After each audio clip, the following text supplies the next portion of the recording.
Greetings, Ranger fans. Jake here for another Database Rangers Power Reviews review, where I am providing live commentary on my classic episodes of Database Rangers Power Reviews. Just as before, I have a little co-host, it appears, again. But this time we got Frankie instead of Ollie. Hey there, Frankie. How you doing? Frankie can provide us with insight into his role as Zagger in Power Reviews. Good evening to Sean, Chris, Jenny. Good to see you all. I see people still filtering in. For those of you who may be wondering about my current attire, I just finished hosting a virtual talent show for my high school. The kids all did wonderfully. I decided to dress up for it, even though it was, a Zoom call talent show. But I thought that it went over very well. And yeah, that just wrapped up like half an hour ago. It's been a long day. But it is wonderful to sit down and enjoy the weekend with all of you. Right now, I am definitely exhausted, and honestly, for my own health, somewhat relieved that there will not be a new episode of Dino Fury tomorrow. As much as the hiatus will be painful because we had so many awesome reveals in the last new episode, it will be nice not to have to try and put together a pair of review videos in 24 hours following it, and actually be able to sleep in tomorrow. So I'm looking forward to that. Obviously, we are taking that break from Deeper Look and the rapid run-throughs. As I mentioned before, we are looking at a little bit of a delay on episode 93. I still need confirmation from my actors for when their new availability will be to take care of those last few pickup shots. But I don't anticipate it. I don't anticipate it being delayed by a great deal. It should still be out within the next few weeks. So once I have a confirmation on that, then I'll be posting the trailer, announcing what the review is and when it will be released. I'm looking forward to moving on to that next step of the story, and then diving in to episode 94. This year is flying by fast. I'm going to be in just a few more weeks, starting my parental leave, working part-time, so I can take care of RJ at home while MJ returns full-time back to work. So a lot of stuff going on.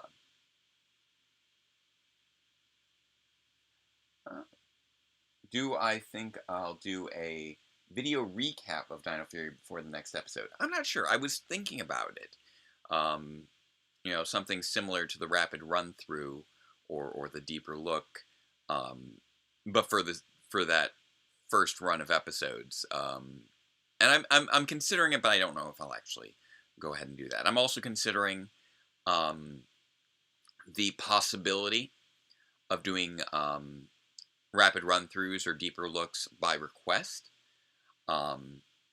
So once things calm down a little bit, so basically, after I've had the weekend to rest, and once I get things squared away with what's happening with episode 93, then I should be able to decide how I want to manage things over the summer.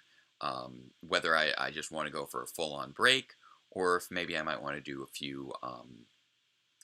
few separate videos, like a conversation in context, or if I want to do videos by request from my Patreon subscribers, who have been so loyal over these years, despite me not really delivering at all on my reward promises. So I really want to revamp that and sort of pay back those patrons who have provided so much to this channel over the years. This year hasn't gone by fast enough. Sometimes yes, sometimes no. So, 5 minutes in, I think that it is time for us to sort of start jumping into to this episode. And the third quarter felt longer than all of September through January combined. Uh, it's hard to believe I'm already 2 weeks into the fourth quarter now. This quarter's gonna fly right by for me, because I'm gonna be part time for a good chunk of it.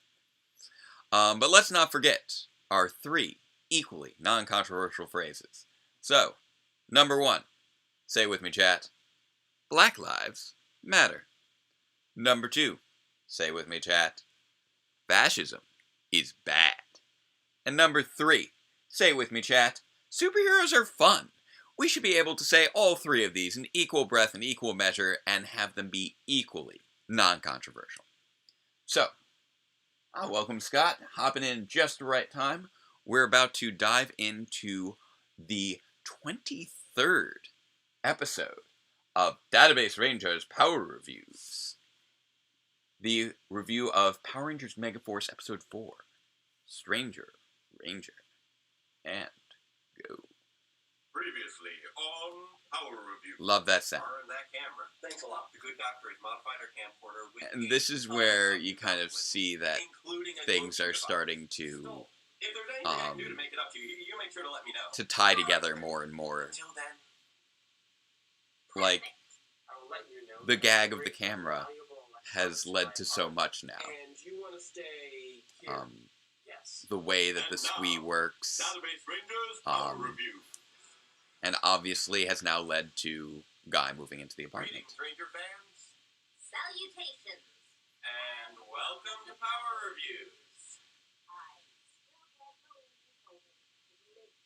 Yeah. I can't believe you set his apartment on fire. This- Speaking of which, I lo- yeah. I love playing around with the stuff when Guy is in the apartment. What are you doing? Just working on the show. Don't you need a camera for that? Well, I'm rehearsing. I love this whole routine, everything down. Hard 'cause work is the key, though. I really want to Two keys, really. make it One's the deadbolt, very... You know what? I want to imply heavily that Database was just delusional, and that all of this was in his head. Anywho, Because you have an invisible camera. where was It could just not exist. And Dr. K just keeps appearing and disappearing so well. Okay. Now let's. Yes. And I really wanted to have people be wondering, does she exist or not? All right then. Well, let's take a look at episode 4. Of And Power Database Rangers is so Megaforce. frazzled by everything happening in his life. Our episode once again begins with pure, undistilled awesomeness. This time, And all of the this extra makes more Ranger sense doesn't now get that shot by real we know they have a cloaking device in the apartment. And it takes a while before that's actually revealed, let alone where it comes from. Aboard the insectoid ship, Creepox presents Admiral Malfoy with his latest monster, Dragonflame, choosing to forego a strategy in favor of strength and speed. Yeah. Obviously the mark of a master tactician. Later, when Emma spots Troy at the brain freeze, she takes a break from I- with the recycling to make sure he's okay. I wanted to bring Guy into the apartment specifically to push the whole question of whether or not Dr. K is real, whether or not Database is sane.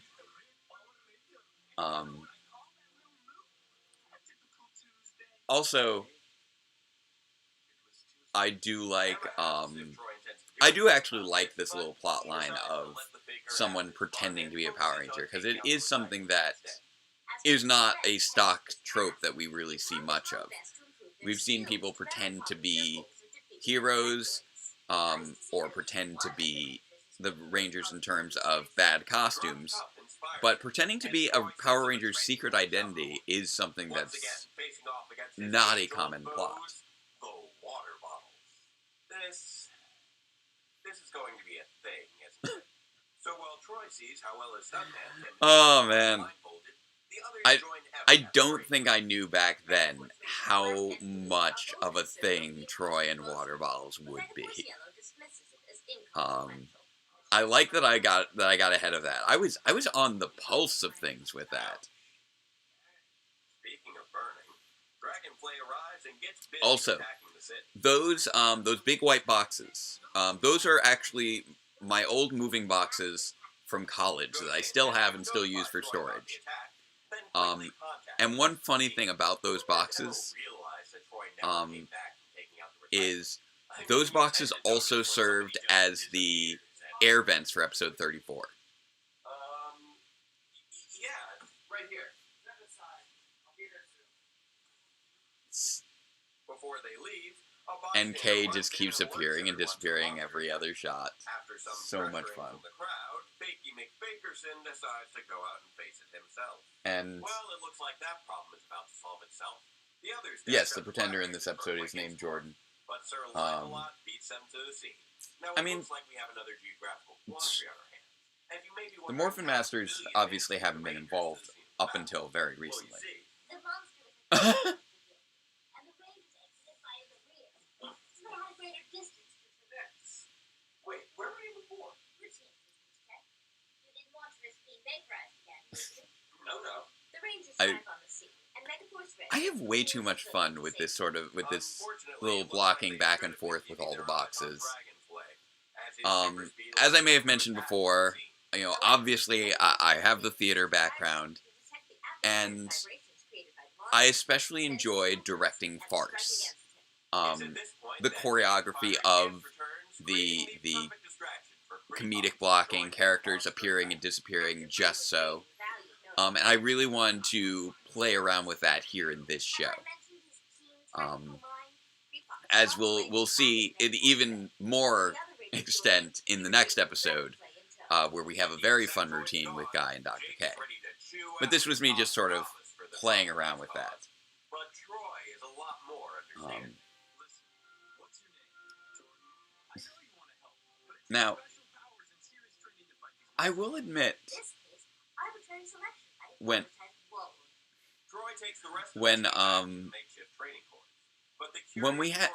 I first met Troy in this, or not necessarily when we first met Troy, when we first were in those early episodes, getting to know the characters, I actually really ended up liking Troy as a character, while at the same time acknowledging that his performance was not quality. I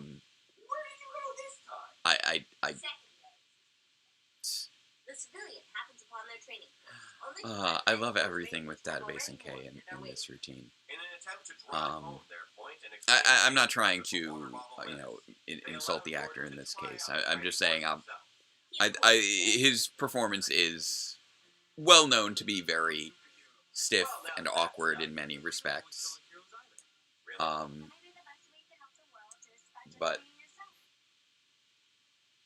you guys done moralizing yet? Oh, good. Back to recycled attack. But there were some good bones to the character in this episode. And I still hadn't gotten the hang of my editing back then. Because I was still a little off on the occasional frames bleeding over, which is something I've since fixed in future episodes.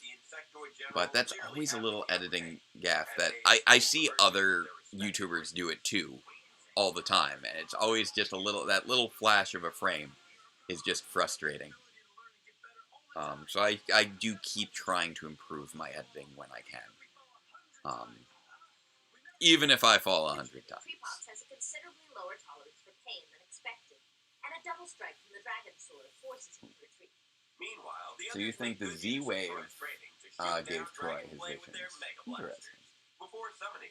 Yeah, it is sad that Troy was never given an actual in-universe reason for his visions. Now, I do have some things in mind for explaining certain aspects of Megaforce, but I don't want to spoil you on that.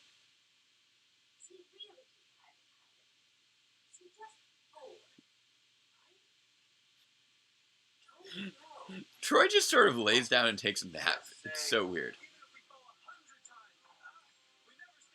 I guess that must have been number 101. This is a fun one. I enjoy this episode in terms of the classic absurdities of Megaforce that are just sort of fun to make fun of.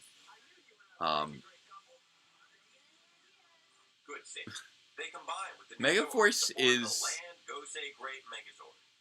is such a mess of a series, but it is actually quite the entertaining mess. I didn't realize at this stage how much of a mess of this show was going to be, unfortunately. It did definitely feel like a step up from Samurai at the time, and then it became very rough very quickly, unfortunately. I also used a lot of cutaway gags back then. That's something I haven't done really much of at all, really, in these last in these year 3 episodes. I do have the occasional cutaway gag, but it's like maybe like 1 or 2 on occasion. It's not even like a regular every episode kind of thing. And here we're starting to establish Dr. K's antagonistic relationship with the doorbell, and apparently there is a mid-roll on this episode, which I didn't realize, because I didn't remember there being a mid-roll in this, but this is what I get for playing my live commentary off YouTube. Why is there a mid-roll here? Well, I guess that's just something that sort of emerges over time with the way that advertising has changed. But that tells me this one wasn't demonetized, so that's fun. Or probably not. I don't know what YouTube's rules are now.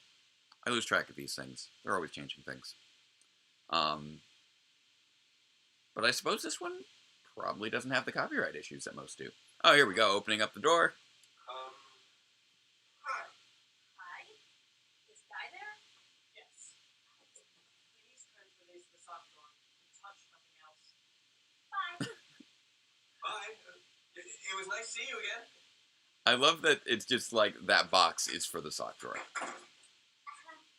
What? The review. Right. And once again, Dr. K disappearing and reappearing out of nowhere. Who knows? There's some. There were so many good jokes and good gags back then when the show had a little bit more room to breathe.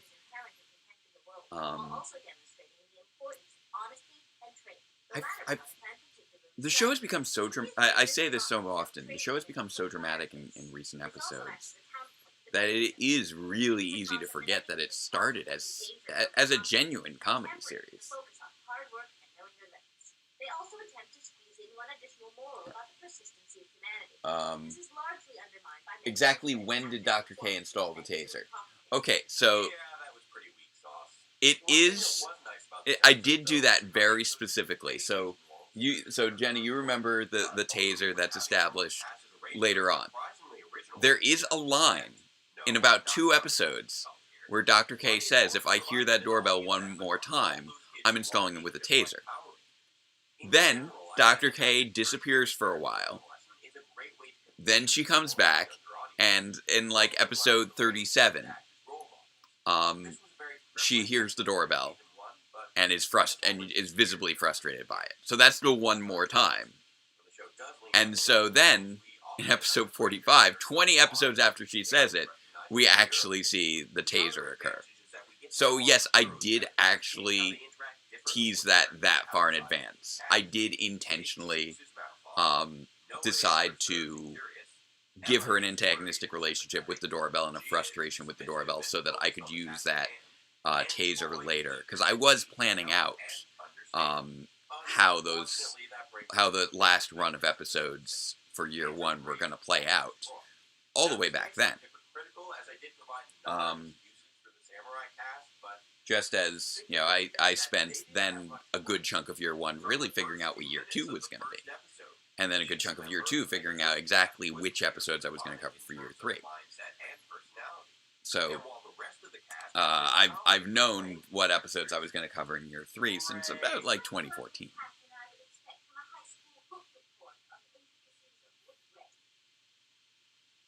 Yeah. I don't mean to bash the guy, as he has been showing improvement. It's just not saying much. Which is a shame because I I think that Troy has tremendous potential as a character. Troy was He is such incredibly focused, an disciplined, example of and wasted potential idealistic. in so He's many constantly ways. trying to think of new ways to defeat their enemies, and is Like, willing and able this to one impart that episode, knowledge if this had been what Troy's Basically, character he's was, everything that a rookie Red Ranger then and leader should be, that but would have been rarely great. is. And that's not even getting into his mysterious past, his And then dreams, or the dreams amounted to nothing. His paranoia. his mysterious past amounted to nothing. We never learned anything more about him, and he became obsessed with Robo Knight. 4 episodes later. Overall, this is a fairly solid, Robo Knight well-executed really episode. just kind of Even if it tanked does go a bit overboard with the moralizing and some Troy's somewhat potential as a character in many performance regards. by I mean, it generated focus. hilarity, Don't like one-off characters, so much mimetic they are material, but in terms of him being a genuinely compelling character, it just sort of fell apart once Robo Knight was Until introduced. then, farewell, Ranger fans, and let the power protect you. Yes, don't ring the doorbell. Alright. Wrong laptop.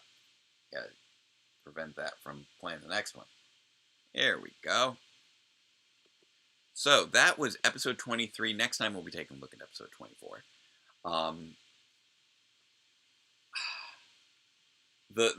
The whole routine with the boxes was just so much fun. I'm glad that they ended up being multi-purpose in that not only do we later have Guy moving out, and not only did they give us so much little bits of physical comedy for this one episode, but then I just laid them all behind the couch. Like, I moved the couch forward, and I laid them all down behind the couch for episode 34 when I had to be crawling through the air vent, and I just crawled through those 3 boxes, which was a lot of fun. Yeah, we never saw Troy practice with martial arts any further. Oh, you get a lot of people ringing your doorbell? I'm sorry. That's frustration there. But yeah, there's Megaforce. It was one where I really did have a lot of hope for it early on, and you can see it in databases reviews. It really isn't until the introduction of Robo Knight that I really start to get down on Megaforce. I really, really wanted to believe that the show was showing definitive improvement after Samurai. And even throughout Samurai, I was always just on the lookout. Okay, how is the show improving? How is the show improving? And in many regards, I still do that. I'm always on the lookout for what is the show doing now that it wasn't doing before? What are the writers doing now that they weren't doing before? A lot of times there'll also be things, new issues that arise, but I'm always looking to see, okay, is this show just retreading the old ground over and over again? Are we getting into a rut? Or are the writers learning? Like, are they working to get out of the rut? And I do feel like there has always been that effort to improve throughout the last several years. Sadly, although I felt like Megaforce and Super Megaforce were going to be improving on Samurai, they did fall apart pretty quickly, and although it definitely was more original than Samurai, there was no substance to the original elements, and that was very disappointing. Which is why I often refer to Megaforce as being one of the most disappointing seasons, because it had such a expectation with being the 20th anniversary. But now that I look back on it, years later, it's just kind of funny how goofy and how much of a mess it is. It's one of those so bad it's good kind of seasons. And that is something that I can enjoy about Power Rangers, that I do kind of love about the franchise. There are great seasons or great episodes. There are okay episodes. It's either I can either enjoy it because it's good, or I can enjoy it because it's so bad it's good, and you never know really where the show is going to be from season to season. as a result, it always remains interesting to me. I'm always interested in seeing, okay, what are they doing different this year? How are they adapting this? How are they tweaking that? This was a flaw last year. Okay, how are they going to correct for those mistakes? And what new mistakes are going to arise?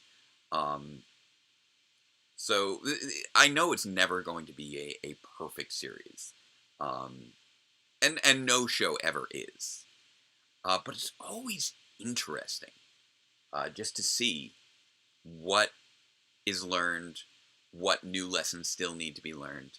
And honestly, we've been seeing a lot of growth over these last few years, especially if you've been following Becca Barnes and Alwyn Dale, as you know, from their journey from being writing interns to co-producers of the show.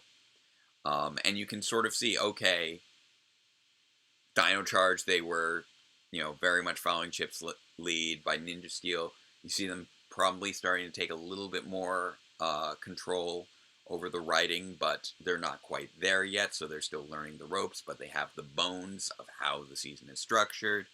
And then in Beast Morphers, there's a lot more confidence. They're willing to connect more to past continuity.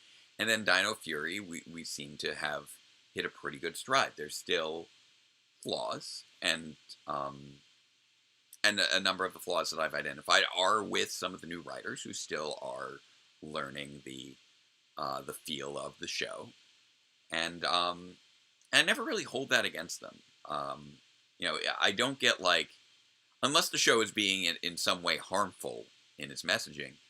I don't really get angry over weird stuff with the show much anymore. As much as Database had some of his rants during Megaforce, and I definitely had a lot of stuff where it's like, wait, what is the show anymore? And feeling so let down.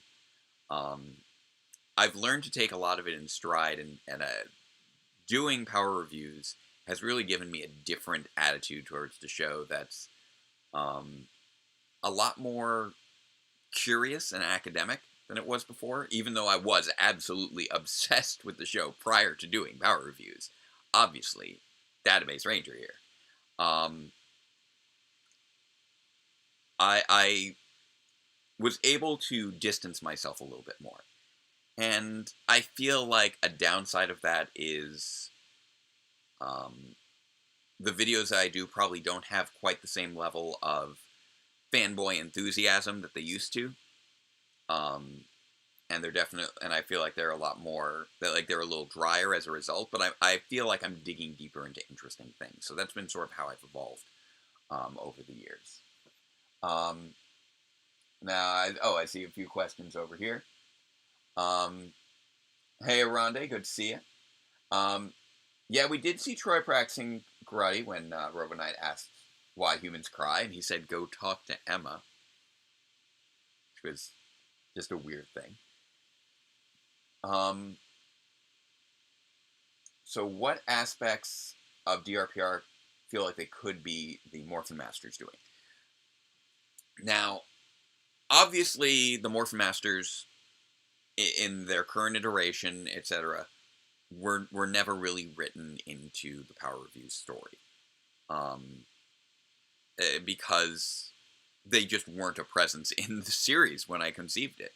I tried to stay within things that had clear places in the series, and it's been crazy watching the Morphin Masters evolve into a major part of the mythos over these last few years.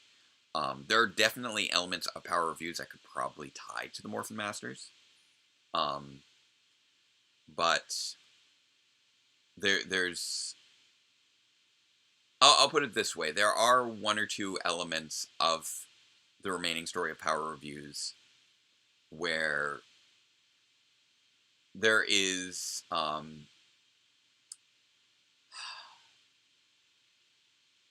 there is a role to be played in the story that is likely similar to how the Morphin Masters are portrayed. I'll put it that way.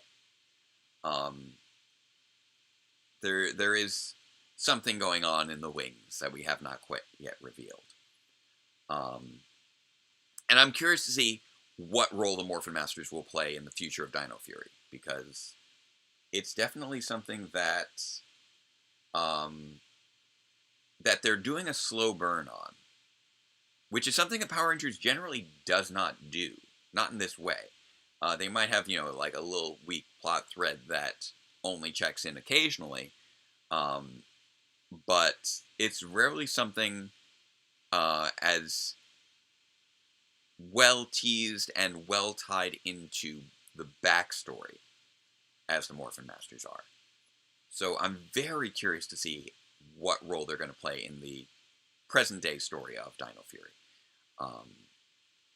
It's something that I have no current expectations on how it's going to be handled, but it's clearly a major part of the story, and I really want to see what they're doing with it, because this slow burn is something that I haven't really seen Power Rangers do. The seeding of, or at least I haven't seen it done in a long time. Like this sort of slow reveal of things like the Morphin Masters, like Void Knight's motivations and methodologies. These slow reveals are things that bring to mind Power Rangers in Space. And right now, Dino Fury has definitely had a few wow moments. The premise and the world are not as such that it's completely hooked me like some other seasons. Like RPM, just boom, right out the gate. Big world building, big show right at the beginning. It hooks you in very early. Time Force, everything going on with the future, the death of Alex. There's a lot of stuff that happens right at the get, so that really hooks you in with big events. Power Rangers in Space, obviously a ton of stuff happens there that really hooks you in and makes you go, wow, this is something different. This is something new. Where Dino Fury, I've been intrigued by the subtleties and the occasional wow moment, like the Morphin Masters specifically. But I haven't had that big, oh, I'm really hooked in now, where the story blows up. Because there were definitely a lot of seasons that had that early explosion of story right from the first episode. And Dino Fury's not doing that. But there's definitely a lot going on under the surface, which is different and interesting. And I want to see what that story is. Because they're taking this slow burn approach, and once it starts boiling over, it could get very, very interesting. And I'm intrigued to see if it gets there. I'm hoping it does. I'm excited to see it do that, because I've been wanting Power Rangers to do that for a very long time. So if they actually manage to accomplish that with this season, I'm going to be very impressed. But yes, to answer Arande's question, yes, I was hosting a virtual talent show for my students. And to answer Jenny's question about how did I first start calling myself Database Ranger, well, the character gets his name from a garbled computer transmission, but my online handle of being Database Ranger I've had for much, much longer. I've had that one since high school. And it was because I wanted to make my own Power Rangers website back when I was a high schooler. And the name of my website back in the day was the Power Rangers Database. It later got retitled Power Rangers Database Power Archives, because another website came along that also called themselves the Power Rangers Database. But in order to start my GeoCities site, for those of you who remember GeoCities, I needed a Yahoo email address. And I'm like, oh, I'm making the Power Rangers database. I will call myself Database Ranger. And that's just been my online handle since I was about 15 or 16 years old. That was around when I started it. So I know I've told that story on occasion before, but it has been a while. Athena, we're actually just wrapping up. I was just conveying the origin of the Database Ranger name, which I'm sure you've probably heard before. It's been, even though I haven't brought it up in a while. So I think now we gotta tie things off with our 3 closing phrases. I'll continue to keep you guys in the loop on terms of what I plan for the summer once I get a little time to breathe, hopefully after this weekend. Just been knocking out the to-do list. I'm glad I managed to blow your mind there with that little bit of trivia. Yes, I have been. Oh my goodness. I've been Database Ranger. Have I been Database Ranger for 20 years? I think I've been Database Ranger for 20 years. I would need to check to see. Yeah, about 2001. Oh my goodness. I feel so old. Okay, I'm an old man who needs some sleep. So, yes, thank you, Sean. Our 3 closing, equally non-controversial phrases. So, number 1, say it with me, chat. Love is love. Number 2, say it with me, chat. Trans rights are human rights. And number 3, say it with me, chat. Robots are cool.